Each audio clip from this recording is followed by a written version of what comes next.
+1 കെമിസ്ട്രിയുടെയും +2 കെമിസ്ട്രിയുടെയും model എക്സാമിന് ചോദിച്ചു വെച്ചിട്ടുള്ള ചാപ്റ്റർ വെയിറ്റേജ് നിങ്ങൾ നോക്കുമ്പോൾ നിങ്ങൾക്ക് മനസ്സിലാവും. കോർഡിനേഷൻ കെമിസ്ട്രി +2 കോർഡിനേഷൻ കെമിസ്ട്രി എന്നാണ് ഏറ്റവും കൂടുതൽ മാർക്കിന് ചോദിച്ചിട്ടുള്ളത്. 11 മാർക്കിനോളം ചോദിച്ചിട്ടുണ്ട്. പിന്നെ 2 സ്ഥാനങ്ങളുള്ളത് ഓർഗാനിക് കെമിസ്ട്രിയിലെ ആൽക്കഹോൾസ് എന്ന് പറയുന്ന ചാപ്റ്ററും ആൾഡിഹൈഡ്സ് എന്ന് പറയുന്ന ചാപ്റ്ററിനുമാണ്. അതിന് 9 മാർക്കിനോളം ഉണ്ട്. പക്ഷെ അതിനു മുമ്പ് ഇലക്ട്രോ കെമിസ്ട്രിന്ന് അവർ 10 മാർക്കിനോളം ചോദിച്ചിട്ടുണ്ട്. അപ്പൊ ഇതിന് മനസ്സിലാക്കേണ്ട ഒരു പോയിന്റ് എന്താണെന്ന് ചോദിച്ചാൽ ഈ വെയിറ്റേജ് പബ്ലിക് എക്സാമിനും അങ്ങോട്ടോ ഇങ്ങോട്ടോ ചെറുതായിട്ടൊക്കെ മാറും.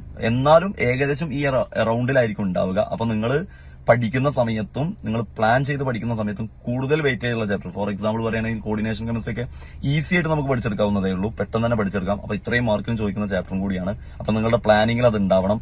അതുപോലെ തന്നെ ആൾഡിഹൈഡ്സും ഒക്കെ നിങ്ങൾ വിചാരിക്കും വലിയ ചാപ്റ്ററാണ്, പഠിച്ചാൽ തീരൂല എന്നുള്ളതൊക്കെ. സിമ്പിൾ ആയിട്ട് നിങ്ങൾ മോഡൽ എക്സാം പഠിച്ചു കഴിഞ്ഞാൽ ഒന്ന് പ്ലാൻ ചെയ്ത് പഠിച്ചു കഴിഞ്ഞാൽ ആൾഡിഹൈഡ്സ് ഒക്കെ നിങ്ങളുടെ വരുതിയിലാക്കാൻ പറ്റും, ഈസി ആയിട്ട് പഠിച്ചെടുക്കാൻ പറ്റും. അപ്പം ചാപ്റ്റർ വെയിറ്റേജ് കൂടുതലുള്ള ചാപ്റ്റേഴ്സ് ആദ്യം പഠിച്ചു കഴിഞ്ഞാൽ വളരെ സുഖമായിരിക്കും.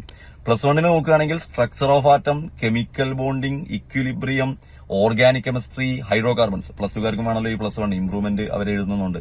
ഇത്രയും ചാപ്റ്റേഴ്സ് ഒന്നും പിന്നെ നല്ല മാർക്കിന് 11-10 മാർക്കിനോളം ചോദിച്ചിട്ടുണ്ട്. ക്ലാസിഫിക്കേഷൻ, റിഡോക്സ് അതെന്നൊക്കെയാണ് കുറച്ച് മാർക്ക് കുറവുള്ളത്. ഇതും അങ്ങോട്ടും ഇങ്ങോട്ടൊക്കെ വേരിയബിൾ ആണ്. അപ്പൊ നിങ്ങൾ നോക്കുക.